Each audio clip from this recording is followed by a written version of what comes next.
Bonsoir à tous et bienvenue à votre rendez-vous d'information du soir que nous démarrons tout naturellement avec votre magazine L'Essentiel qui sera suivi des infos du soir. Alors aujourd'hui dans le magazine L'Essentiel, nous nous intéressons à la régulation des réseaux sociaux et aux réformes des médias. Quelles actions urgentes à mener? Et pour en parler, je reçois sur ce plateau M. Jo Maron qui est un formateur en digital, également notre confrère. Bonsoir Jo Maron. Bonsoir Evelyne Mandjouba. Également sur ce plateau, Abdoulaye Mbow. Bonsoir. Bonsoir Evelyne, bonsoir à Jo Maron que nous avons le plaisir de recevoir sur le plateau de L'Essentiel. Et je dis également bonsoir à nos chers téléspectateurs.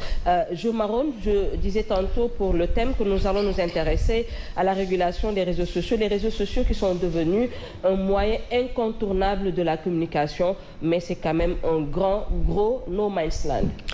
Je vous remercie Evelyne Mandjouba, merci aussi mon ami Mbow et tous les téléspectateurs qui nous suivent actuellement. Vous avez posé une pertinente question quand on parle un peu des réseaux sociaux. Ce que les gens doivent comprendre d'abord, c'est que les réseaux sociaux, ce n'est pas tout simplement les dérives qu'on entend, mais les réseaux sociaux aussi sont une opportunité que les jeunes aussi, même les adultes, doivent saisir aujourd'hui. Mais malheureusement, c'est le côté négatif qui est plutôt un peu vu et puis qui bénéficie de beaucoup plus de promotion. Alors qu'à côté, il y a ce qu'on appelle les opportunités qui se cachent. Et c'est maintenant à nous, en tant que peut-être spécialisés en communication digitale, ou bien même aux jeunes de pouvoir un peu saisir ces opportunités-là. C'est vrai, c'est un vrai problème. Avec ce qui se passe maintenant, avec les dérives que nous entendons, avec la vie privée qu'on étale dans la rue. Donc, c'est difficile, c'est très difficile et ça nous fait très mal souvent quand on voit un peu ces informations souvent qui circulent. Mais autre chose aussi, vous constatez avec nous, par exemple, ces jeunes-là qui partagent. Chaque fois qu'ils reçoivent, ils partagent. Même les adultes aussi partagent, sans pour autant savoir qu'est-ce qu'ils partagent au fond. Donc, je pense qu'on aura peut-être largement le temps de revenir sur tout cela, mais il y a beaucoup de matière à dire ça dans ce sujet-là. Alors, Abdoulaye, les réseaux sociaux se sont accaparés de l'instantanéité de l'information. Effectivement, c'était la conséquence naturelle et directe par rapport à ce que faisaient tout naturellement les mass médias. Je veux parler de la presse écrite, de la télévision, mais également directement ou indirectement de la radio. Aujourd'hui, à l'instant T, à travers les réseaux sociaux, on est face à une pléiade d'informations. Maintenant, l'information, est-ce qu'elle est vérifiée? Est-ce que c'est la bonne information?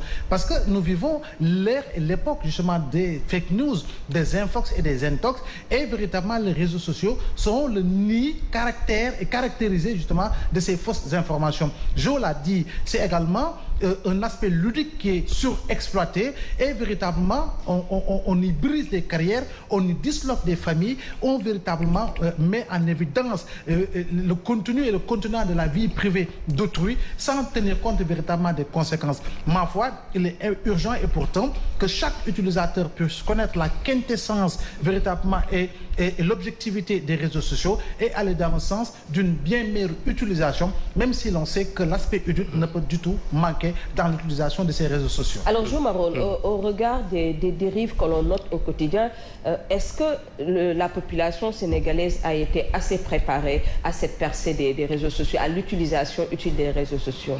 Il n'y a pas de préparation, Evelyne, ça je réponds par l'affirmative, il n'y a pas de préparation, mais il n'y a pas aussi d'efforts aussi faits pour au moins aider ces populations-là à avoir beaucoup plus de conscience dans l'utilisation des réseaux sociaux.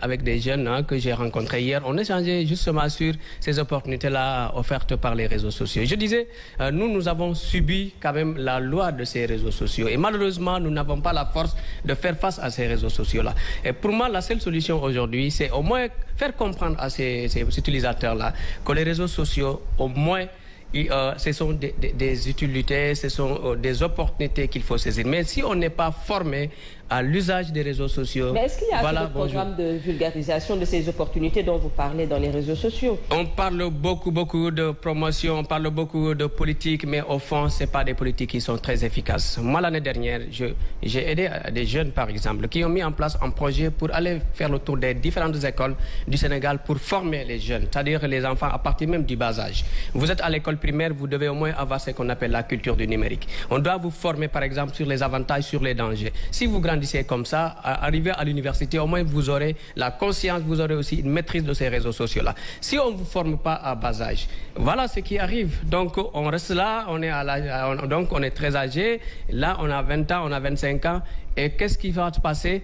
Ce sont des pièges qui sont tendus par les réseaux sociaux. Donc nous allons tomber dans ces pieds de réseaux sociaux-là.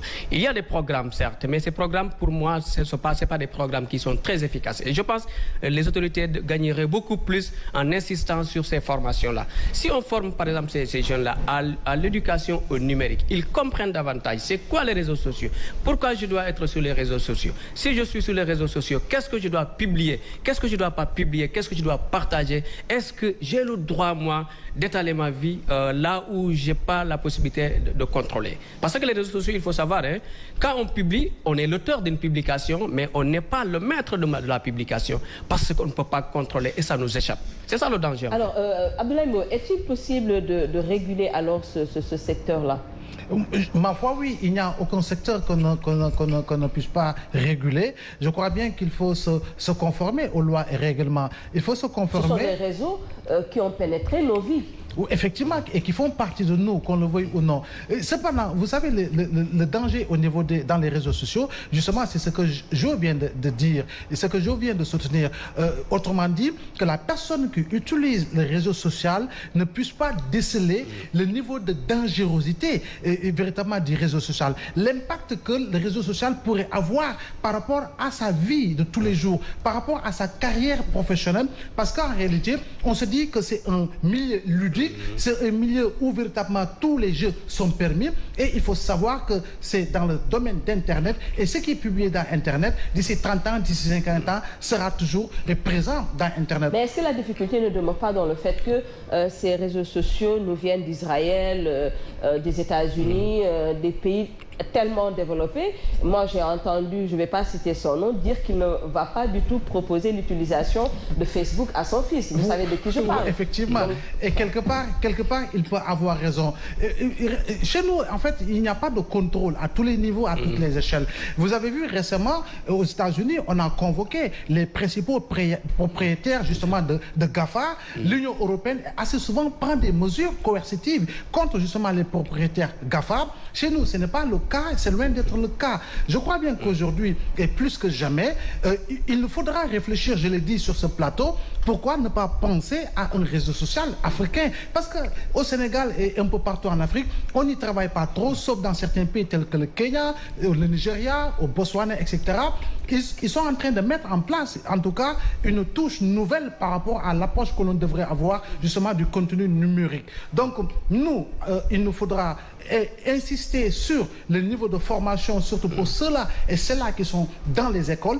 Il nous faudra penser à faire assez souvent du fact-checking parce qu'à travers les réseaux sociaux, il est anormal et c'est réel et visible, palpable, qu'un journaliste qui s'appelle Abdoulaye Mbow puisse prendre une information d'un réseau social et le lendemain la publier dans son journal sans pour autant véritablement aller dans la vérification de l'information. Parce que nous avons cette opportunité, nous avons cette faveur de pouvoir effectivement aller dans le sens de vérifier l'information, alors que le réseau social peut être une source d'information, mais ce n'est pas une source d'information sûre et vérifiée et vérifiable par rapport à la personne qui la publie, parce que ce n'est pas un professionnel de l'information et de la communication. Les directeurs de publication, les rédacteurs en chef, les chefs de desk sont nombreux. Il y en a chez toi, Evelyne, ton fils, c'est un directeur de publication indirectement. Le neveu de Joe Morone, c'est un rédacteur en chef indirectement. Et c'est cela le danger, s'il n'y a pas véritablement de contrôle d'amont en aval. Et nous accueillons Mamadou Ibra Kane, je disais tantôt qu'il est le président du Conseil des diffuseurs et éditeurs de presse. Bonsoir, Monsieur Kane. Alors, dites-nous, quels devraient être les défis majeurs pour la régularisation, qu'est-ce que je devrais dire, pour réguler un peu les réseaux sociaux? Il faut intégrer un nouveau monde qui est fait de technologie. Nos enfants, nos petits-enfants, des fois même, sont plus experts que nous dans les nouvelles technologies. Il faut l'intégrer, c'est une nouvelle forme de la liberté d'expression. Ce n'est pas du journalisme. Les journalistes auront droit de citer jusqu'à la fin du monde, parce que c'est eux qui ont la capacité de collecter l'information, de la traiter, et même si les gens s'adonnent aux réseaux sociaux, ils se tournent nécessairement vers ce qu'on appelle les médias traditionnels. Ou bien les médias traditionnels eux-mêmes se déclinent sur ces supports-là. Donc, c'est une technologie. Aujourd'hui, nous, Sénégal, nous, pays africains, nous n'avons quasiment aucun moyen de contrôle sur ces réseaux-là. Comme je dis, ce sont les grandes places modernes. Là où on va, on se défoule. On dit ce qu'on veut, ce qu'on pense. Sauf que il faut simplement réguler les réseaux sociaux de telle sorte qu'il n'y ait pas des déviances qui pourraient être sanctionnées par la loi. Mais c'est devenu inquiétant quand on voit les médias traditionnels, les médias de masse, comme le disait tantôt Abdoulaye Mbow, puiser leur information dans les réseaux sociaux, alors que ça devrait être le contraire. Non, les réseaux sociaux peuvent effectivement être une source d'information. Mais faudrait-il... Non, faudrait-il que le journaliste, même s'il a une information, ou bien qu'on le mette sur une piste à partir des réseaux sociaux, le journaliste doit continuer de faire son travail. Toute information n'est pas une information. Toute information peut être de la manipulation, peut être simplement une fausse information. Donc c'est au journaliste, à travers les techniques qu'il a apprises, qu'il puisse traiter cette information-là ou bien faire du fast-checking. Alors, Jules Maron, est-ce qu'on peut utiliser ces réseaux sociaux, faire ce qu'on veut et ne jamais être inquiété? Parce qu'on voit une seule personne créer plusieurs faux comptes. Est-ce que cette personne-là est à l'abri? Parce que quand elle le fait, peut-être qu'elle se dit qu'on ne pourra jamais mettre la main sur elle. Mais là où ces auteurs-là se trompent lourdement, Evelyne, vous savez, tout ce que vous faisiez, ce que vous publiez sur Internet, vous laissez des traces. Et vous savez, il y a des applications aujourd'hui. Si moi, je suis, par exemple, dans mon quartier, je suis, par exemple, à la Médina, je fais tout ce que je veux derrière, par exemple, mon ordinateur. En 1 minute, on peut savoir avec quel matériel j'ai fait cette publication-là. Même quand j'efface... Même quand vous effacez, il y a des applications aujourd'hui qui vous localisent dans la minute qui suit, pour vous dire. Donc, pour attirer l'attention des gens, c'est-à-dire les gens ne doivent pas dire que voilà, tout ce que je veux, je publie ça sur Internet. Non seulement vous publiez, ça reste sur Internet, mais... ce que vous publiez aussi, sachez, avec ça, on peut vous arrêter dans les minutes qui suivent. Parce qu'il y a des applications aujourd'hui qui sont tellement pertinentes, qui sont tellement performantes et qui, grâce à ces applications-là, on peut savoir la personne, elle est où exactement, à quelle heure elle a publié, quel est, par exemple, le moteur de recherche que cette personne a utilisé, est-ce qu'elle est passée par Firefox ou bien Google, Chrome, tout ça, et est-ce qu'il a utilisé, par exemple, un ordinateur ou bien un téléphone portable, un smartphone ou bien un iPhone. Donc, tout ça, c'est des choses que les gens doivent comprendre. Donc, on doit être inquiété quand, par exemple, on fait des dérives ou bien quand on publie des choses qui, quand même, peuvent heurter la morale ou bien des choses, quand même, qui ne sont pas agréables à regarder, soit c'est des insultes, soit c'est des vidéos d'images de personnes que vous publiez sur Internet. Tous ces auteurs de ces publications-là doivent savoir qu'ils sont en train de jouer avec le feu parce qu'on peut les arrêter dans les minutes suivantes. Mais c'est rapide, pour vous dire. Alors, Abdoulaye Mbow, pourquoi avec ces techniques performantes dont dispose, je vais dire, l'État, il n'y a pas, je ne sais pas, on ne sent pas la régulation du côté de l'État alors que ce n'est pas les moyens qui manquent? Effectivement, actuellement, les moyens ne peuvent pas manquer et les moyens ne sauraient manquer. Et vous savez, il faut toujours de la volonté. Et souvent, dans nos pays, l'État n'agit que lorsque la situation, en tout cas, lui est favorable. On a vu une chanteuse qui a été alpaguée sur la base d'un audio qui a fuité. On a vu également une autre femme qui s'est fait arrêter sur la base, effectivement, d'une publication dans un réseau social. Je crois bien qu'aujourd'hui, plus que jamais, il nous faudrait avoir un aperçu beaucoup plus clair, beaucoup plus objectif par rapport au contenu et par rapport aux lois et règlements qui encadrent justement l'utilisation de ces différents réseaux sociaux.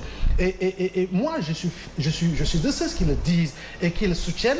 Aujourd'hui, on devrait avoir une présence beaucoup plus massive dans les différentes pages des réseaux sociaux, une page dédiée à la police, animée justement par des éléments de la police qui vont aller dans le sens d'une sensibilisation des masses, que ce soit également du côté de la division de la communication de la gendarmerie, que ce soit par rapport justement au service des douanes, que ce soit par rapport au service également du groupement national des sapeurs-pompiers, que tout puisse être régulé afin que l'information puisse être en tout cas cooptée stockés, recueillis, analysés et commentés par rapport justement à ces différentes pages. Cela pourrait permettre justement à certains utilisateurs de comprendre qu'indirectement il y a celui-là qui est armé du bâton et qui pourrait intervenir sitôt et à tout moment. Donc je crois bien qu'il faut une réflexion assez large. Mais là également, on risque de dénoncer une entrave à la liberté d'expression. Non, ce n'est pas une entrave à la liberté d'expression. En fait, c'est une présence en guise d'information, de recueil d'informations, mais également,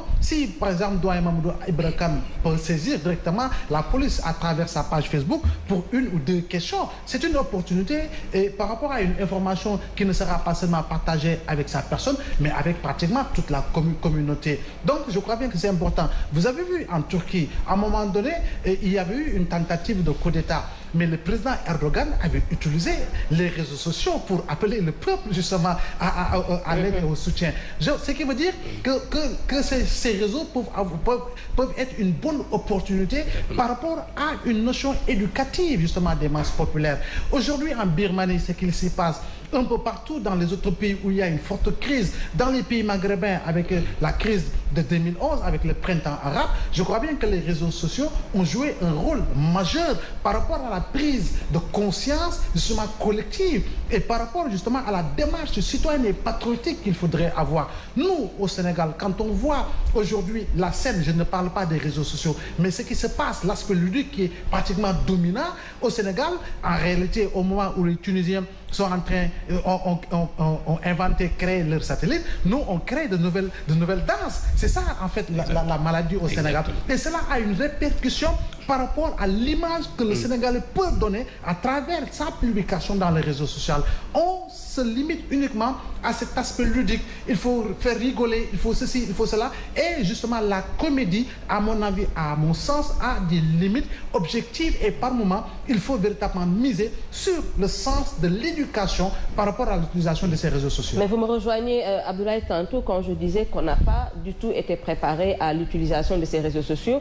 Et le président Kane disait tout à l'heure, voilà, qu'en Afrique, on subit parce qu'on ne peut pas contrôler ces réseaux sociaux. Oui, effectivement, parce que nous sommes des États, des pays sous-développés et nous ne sommes pas concepteurs, nous ne sommes pas, etc., etc.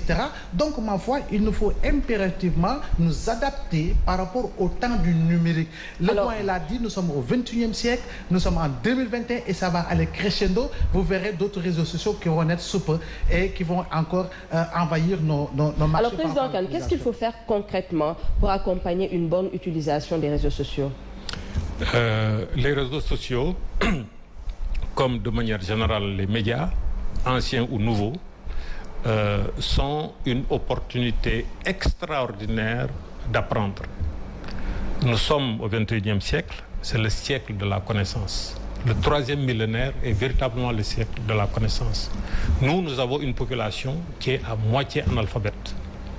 Une population qui, même si elle ne va pas à l'école, on peut faire de la vulgarisation scientifique, la vulgarisation technique, ou bien comme nous le faisons actuellement avec la lutte contre la pandémie, la vulgarisation sanitaire. Nous pouvons, à l'époque aussi, vous vous rappelez, contre Ebola, on a mené des campagnes de sensibilisation pour des gens qui, des fois, ne sont jamais allés à l'école, mais qui ont compris le message. C'est la même chose comme quand on luttait contre le choléra.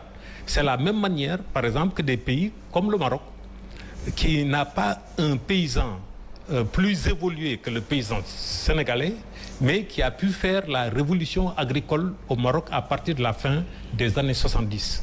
Donc aujourd'hui, nous pouvons, grâce à ces nouveaux outils, grâce à la couverture du territoire national, utiliser ces réseaux sociaux, ces nouvelles technologies pour donc vulgariser la connaissance. Et ça va un peu raccourcir le gap que nous avons par rapport à notre niveau de développement économique et social. Alors je reste avec vous pour aborder la deuxième partie de cette thématique et on va parler des médias. Quelles sont les réformes urgentes qu'on devrait attendre de l'État? Les réformes ont été conçues à travers le Code de la presse qui a été voté en juin 2017. Ça fait 4 ans. On avait identifié tous les textes d'application qui devaient automatiquement être pris par l'État. ce sont des lois, ce sont des décrets, ce sont des arrêtés. Malheureusement, 4 ans plus tard, nous avons un événement quand le président de la République, en Conseil des ministres, parle encore de la presse. Ce n'est pas la première fois, rien que cette année, c'est la 4e ou 5e fois. Sans compter en 2020, il a eu plusieurs interventions pour parler de la presse. Mais en réalité, tout a été déjà conçu, tout a été déjà concerté avec les acteurs des médias. Il suffit juste de prendre ces textes d'application-là. Par exemple, le domaine qui est le vôtre aujourd'hui, la communication audiovisuelle, il y a une loi fondamentale qui, si on ne la prend pas, aujourd'hui, la communication audiovisuelle est bloquée. C'est la loi sur la ARCA, la haute autorité de régulation de la communication audiovisuelle, qui, entre parenthèses, prend en charge même les réseaux sociaux et autres. Donc cette loi-là, on ne sait pas pourquoi l'État du Sénégal ne veut pas prendre cette loi. Parce que cette loi, il est vrai que par rapport au CNRA, l'actuel organe de régulation, ce sont des compétences beaucoup plus accrues. Et en plus, c'est une indépendance plus grande vis-à-vis du pouvoir étatique, pour que le politique ne puisse pas interférer dans un organe de régulation. Donc c'est peut-être ça qui bloque l'adoption de cette nouvelle loi. Au niveau de la publicité, nous avons au Sénégal une publicité anarchique. Et vous savez que les médias, sans publicité, ne peuvent pas vivre. Mais la loi qui existe en la matière, elle date de 1983. Cette loi, elle est obsolète. Mais pire, cette loi n'a jamais connu de décret d'application. Donc, en réalité, depuis 1983, il y a un vide juridique total en matière de publicité. Ça profite au lobby. Y compris le lobby politique qui prend l'argent de l'État et donne ça à ses officines. Et c'est pourquoi l'un des grands dangers aujourd'hui au niveau de la presse sénégalaise, c'est la force des lobbies, les lobbies politiques, les lobbies religieux, les lobbies économiques. Donc la loi sur la publicité. Dans le cadre du code de la presse, on avait retenu que la RTS, la radiodiffusion donc nationale, allait libérer le marché de la publicité pour que les télévisions privées, l'audiovisuel privé, puissent en profiter, puissent en bénéficier. Cette loi-là aussi, nous ne la voyons pas. On entend le chef de l'État en parler hier en Conseil des ministres, est-ce qu'on peut avoir... oui, mais comme je dis, il vaut mieux prendre des actes que des paroles. Je vous le dis tout de suite. Toute l'année 2020, il y a eu des réactions du président de la République. Le 31 décembre, il a fait également... il a pris position. Mais en réalité, ça fait 4 ans qu'on attend. Alors, Jules Maron, est-ce que le retard noté dans l'application de ces réformes n'est pas quelque part à l'origine de cette permissivité qu'on voit dans la presse, la précarité également dans la presse? Bon, je pense qu'on a connu pas mal de retard par rapport à tous ces projets-là qu'on annonce, à ces programmes-là, mais malheureusement, il y a l'application qui pose problème. C'est vrai, Ibra Kane l'a dit tout à l'heure par rapport à toutes ces lois-là qui ont été votées, mais jusqu'à présent, il y a ce blocage-là. Pourquoi il y a ce blocage? Et ça sera la même chose aussi avec ce qu'on appelle la réglementation aussi des réseaux sociaux. Il y aura toujours des retards. Et s'il y a des retards aussi, le mal sera toujours fait et ça va continuer en général. Il ne suffit pas tout simplement de prendre des décisions, d'annoncer des programmes, des projets, mais s'il n'y a pas cette application-là, cette mise en œuvre-là, je pense que ça va poser énormément de problèmes. Et je dis qu'aujourd'hui, on est dans une situation très, très, très inconfortable, surtout nous qui sommes dans les médias, souvent parce que vous voyez que n'importe qui, il est journaliste, donc vous rencontrez une personne, il a son micro, il a une chaîne YouTube, il a son téléphone, son smartphone, voilà, et tout le monde pense que c'est la presse, alors que ce n'est pas la presse. C'est très, très dommage. Je pense qu'il faut au moins une bonne politique et il faut une volonté aussi pour surtout mettre en œuvre tous ces projets-là qui ont été annoncés. Moi, vous disiez tout à l'heure par rapport à les réseaux sociaux là. Est-ce qu'il y a des réseaux sociaux africains? Si, il y a des réseaux sociaux africains. Je prends le Upna. C'est un jeune Sénégalais aujourd'hui qui a mis en place un réseau social Upna. Malheureusement, il n'a pas été appuyé. Il y a les réseaux sociaux comme LIN, comme aussi Togo Congo, MC. Tout ça, c'est des réseaux sociaux qui ont été créés par des Africains, des Sénégalais. Mais malheureusement, ils n'ont pas ces appuis-là. Ils ont frappé à toutes les portes. Malheureusement, il n'y a pas cet appui-là. Pour moi, je pense qu'il est temps que nos autorités prennent en compte nos jeunes ingénieurs, nos jeunes inventeurs, nos jeunes start-upers qui ont tellement d'idées pertinentes qui peuvent changer les choses. Mais s'il n'y a pas cette volonté politique, ça sera à zéro. Ça vraiment, c'est ce qu'il faut comprendre. Alors, Abdoulaye Mbow, pour revenir aux médias, est-ce que quelque part, en dehors de la volonté étatique qu'on remarque qu'il n'y ait pas, est-ce que également au sein même de la corporation, il n'y a pas un frein? Parce qu'on entend des confrères également battre en brèche. Oui, effectivement, et je ne voudrais pas me faire punir par doyen, mais assez souvent même, on a l'habitude d'entendre qu'en réalité, il y a certains patrons que le nouveau code, en tout cas, n'arrange pas. Donc, est-ce vrai, est-ce faux? Mais je sais que la majorité aujourd'hui des patrons c'est pas moi qui l'ai dit, en regroupés dans le CEDEPS aujourd'hui ont pris à bras le corps justement le combat par rapport justement à l'application de ces différents textes relativement au nouveau code de la presse. Vous savez, le mal, il est là et ça va aller de mal en pis avec des orientations négatives qui vont aller crescendo et qui risquent de s'abattre sur les médias, en tout cas de manière générale. Si, par extraordinaire, les médias véritablement ne jouent pas le rôle qu'ils devraient jouer, autrement dit, aller ensemble, former un bloc unique pour véritablement faire face au pouvoir public. Je connais un ministre de la République, je ne dis pas sous Wade ou sous Macky Sall pour ne pas donner en tout cas des pistes, qui était patron d'un journal et tous les matins, dans son quotidien, il y avait beaucoup plus de publicité que de textes véritablement écrits par la rédaction. C'est ce que disait tout à l'heure le doyen. Et par rapport justement à la loi sur la publicité, raison pour laquelle ce vieux débat de 30 ans, de 40 ans pratiquement, devrait être derrière nous. En France, le problème est réglé. Les médias publics qui bénéficient de l'argent du contribuable ne font plus véritablement de la publicité. Chez nous également, les médias publics bénéficient de l'argent du contribuable. Ce sont les impôts que vous payez. Ce sont les impôts que vous payez, Evelyne. C'est ce que l'on soutire à Joe Morone qui sont utilisés pour aller dans le sens de financer véritablement ces médias publics. Et pourtant, nous sommes dans le même cadre de travail et nous faisons véritablement de l'information publique, qu'on le veuille ou non. Raison pour laquelle aujourd'hui les médias privés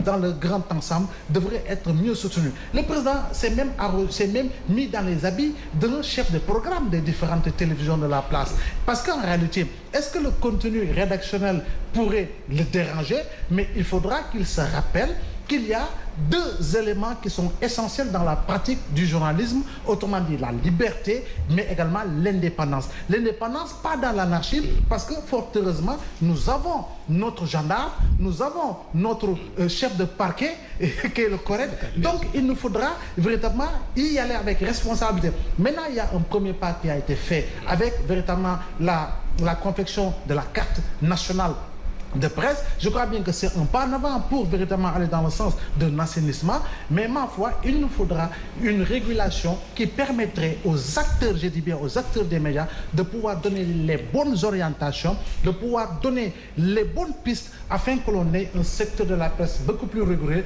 mais qui ne perdra rien de son essence par rapport à sa liberté, mais également par rapport à son indépendance. Alors, Président Kane, Abdoulaye Mbow m'a donné du courage. Est-ce que cette situation ne favorise pas les patrons de presse? Est-ce qu'ils ont intérêt à ce que ça change, que le secteur soit mieux régulé? Si cette situation favorise certaines personnes, ces personnes-là sont des criminels. La presse, c'est pas pour les journalistes. Il faut les démasquer et les dénoncer. Absolument. La presse, c'est pas pour les journalistes. La presse, c'est pas pour les techniciens des médias. La presse, c'est pour le citoyen sénégalais. La presse, c'est pour la stabilité politique et sociale du Sénégal. La presse, c'est pour le développement économique et social du Sénégal. Je disais tantôt que nous avons pu réaliser 2 alternances politiques. C'est extraordinaire. C'est grâce à la presse qu'il y a eu la transparence dans les élections, où on ne pouvait plus falsifier les résultats des élections. Avec le téléphone portable, en 2000, les reporters, les petits reporters qui donnaient les résultats dans tel endroit ou tel autre, même si cela n'a aucune valeur scientifique, je le précise, mais ça a créé un sentiment de transparence et ça a créé une limite, c'était un frein pour la falsification des résultats. Et c'est ça aussi qui a permis, en 2012, de réaliser une autre alternance politique. Et nous avons une presse qui était libre et indépendante. Et cette presse qui était libre et indépendante, qui est libre et indépendante, elle se fonde sur la Constitution du Sénégal. Nous avons une Constitution qui, de ce point de vue-là, est révolutionnaire, qui garantit la liberté de presse et la liberté d'expression. Maintenant, le problème qu'il y a, c'est que la presse ne peut jamais être d'accord avec un régime en place. Comme je l'ai dit, la presse sert le citoyen. Ne sert pas un pouvoir, ne sert pas un régime, ne sert pas un président de la République, un député ou un ministre ou autre. Nous, notre travail, le travail que nous faisons, c'est un travail noble. On est au service du peuple. Et il faut que nous puissions garantir au moins les conditions qui existaient jusqu'en 2012. Ces conditions-là, elles n'existent plus. Mais doit-on condamner toutes ces rencontres de concertation qui ont eu lieu entre le CNES, mais également avec le ministre de la Culture, le ministère de la Culture? Oui, en fait, c'est pas seulement avec le patronat de la presse. Mais également le CNRA également. Oui, non, avec tous les acteurs des médias. Aujourd'hui, par exemple, tous les acteurs des médias sont réunis dans ce qu'on appelle la CAP, coordination des associations de presse, ou les patrons de presse, ou les syndicalistes, les techniciens, les caméramans, les photographes, les journalistes, etc., se regroupent en une seule entité et parlent d'une même voix. Parce que nous avons des problèmes communs. Comme je le disais tantôt, le destin de la presse, c'est le destin du Sénégal. Regardez autour de nous, les pays qui nous entourent, où il n'y a plus de presse libre et indépendante. Et, ces pays-là ont des instabilités politiques qui sont chroniques jusqu'à engendrer même la guerre civile. Ici au Sénégal, nous avons une presse qui a pu régler nos différentes confréries, nos différentes communautés, nos différentes ethnies, nos différentes contradictions politiques, etc. Parce qu'on avait une presse qui était libre et indépendante, qui n'était pas une presse partisane, qui n'était pas une presse de lobby. Et c'est ça que nous voulons recréer au Sénégal. Quand on parle de la loi sur la publicité, c'est pour que les meilleurs médias puissent bénéficier de la publicité. Et non pas que ce soit sur la base de critères politiques, sur la base de népotisme. Donc, tout ce combat-là, ce n'est pas le combat des journalistes, ce n'est pas le combat des techniciens des médias, c'est le combat de tous les Sénégalais. Aujourd'hui, le président Macky Sall, grâce à la presse qui a pu accéder au pouvoir, que demain on puisse avoir un autre président qui puisse accéder au pouvoir dans les mêmes conditions. Et non pas que Macky Sall nous lègue un pays où il n'y aura plus de liberté de presse, où la presse sera précarisée, la presse sera dominée par les lobbies. Alors, Jo Maron, nous allons terminer avec vous. La question que j'ai posée tantôt à Mamadou Ibra Kane, je vais vous la poser également.